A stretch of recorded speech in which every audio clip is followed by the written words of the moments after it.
Vous écoutez Europe 1, il est 9h30. On passe au journal des médias avec Guillaume Janton. Et à la une ce matin, France 3 piégé par un faux imam, du nouveau sur l'avenir des courses hippiques à la télévision. Et enfin, les animateurs télé se lâchent sur Twitter en cette fin d'année.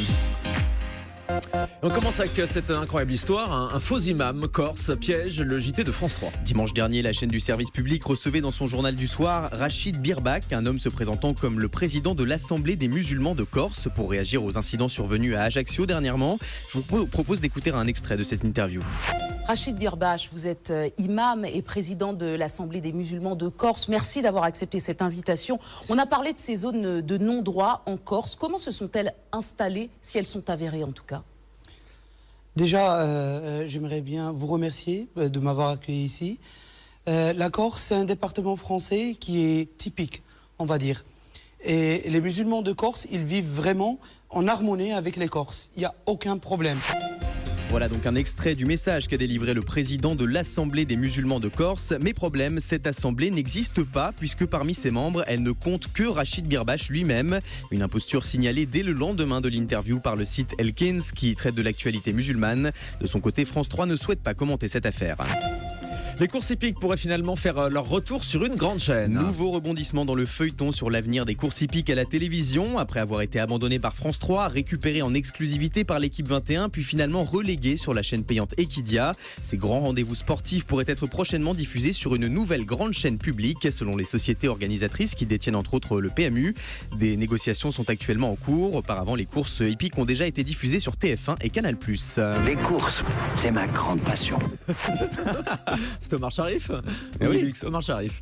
Charlie Hebdo va sortir un numéro spécial un an après les attentats du mois de janvier. Ce numéro double de 32 pages au lieu de 16 sera tiré à près d'1 million d'exemplaires. Vendu au prix habituel de 3 €, il comportera un cahier avec des œuvres des dessinateurs tués lors de l'attaque du 7 janvier dernier, mais aussi des messages de soutien de nombreuses personnalités. Ce numéro spécial de Charlie Hebdo sera disponible le 6 janvier prochain.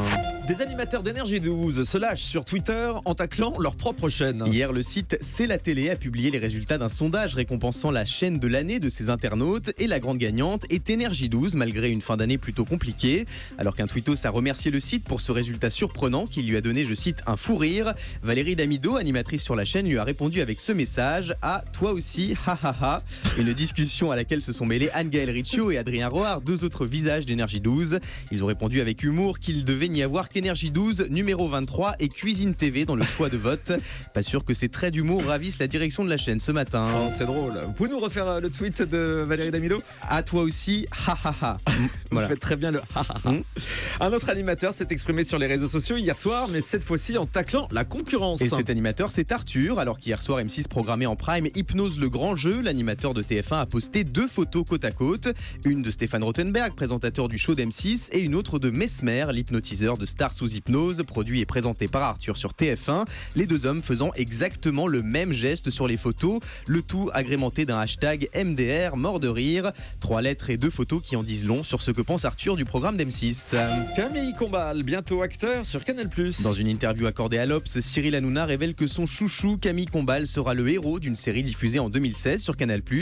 Cette fiction sera produite par H2O, la société de production de Cyril Hanouna, qui devrait produire de plus en plus de contenu pour le groupe Canal+ dans les années à venir.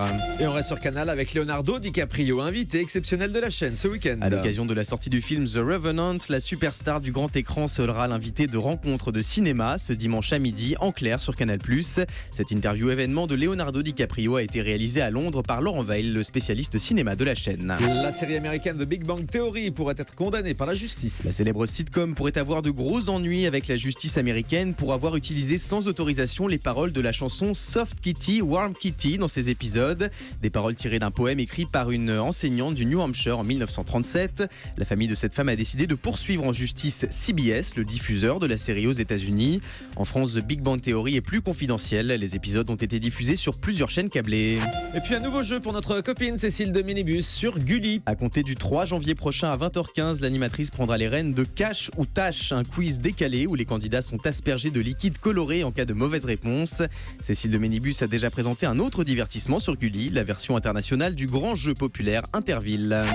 Et on termine avec le chiffre du jour. 5 comme la saison 5 de The Voice lancée début 2016 sur TF1. Hier, la chaîne a dévoilé la toute première bande-annonce de cette nouvelle saison, marquée par le grand retour de Garou parmi les coachs. On y découvre les 4 acolytes en mode infiltration sur le plateau de l'émission, tentant par tous les moyens de désactiver les buzzers de leurs collègues pour garder les fameux talents rien que pour eux.